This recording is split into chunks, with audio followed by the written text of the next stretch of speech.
доручек кога е важно да внесеме протеини во исхраната. Протеините се клучен сегмент за изградбата на нашето тело и тие можеме да ги најдеме како во производи од животинско, така и во производи од растително потекло. Значи дискутираме за месни производи, дискутираме за риба, за јајца од животинскиот дел, печурки, кога зборуваме за растително потекло, граф, леќа, грашок и така натака. Меѓутоа, искористливоста на тие материи е значајно поголема во производите од животинско потекло и заради тоа сум јас противник на тоа да ги исклучиме комплетно.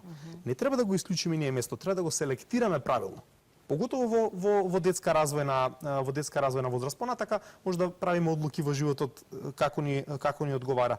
Меѓутоа во детска развојна возраст треба да користиме немасни меса, еднаш неделно пилешко месо или мисиркино, зборуваме обезмастено, зборуваме за бело месо, ако конзумираме повремено батаци или нешто така, да се исчисти колку што може масниот дел, кожата особено, затоа што таа не ни треба, иако има тука некои липосолубилни витамини, меѓутоа штетата е поголема од користа.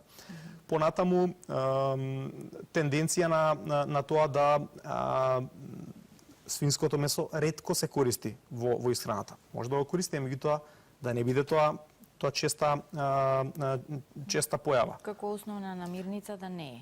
Апсолутно. Значи може да го користиме еднаш-два пати во месец, меѓутоа генерално не е тоа нешто што треба да ни биде за извлекување на протеини, затоа што влечеме многу масти заситени кои што реално не ни требаат.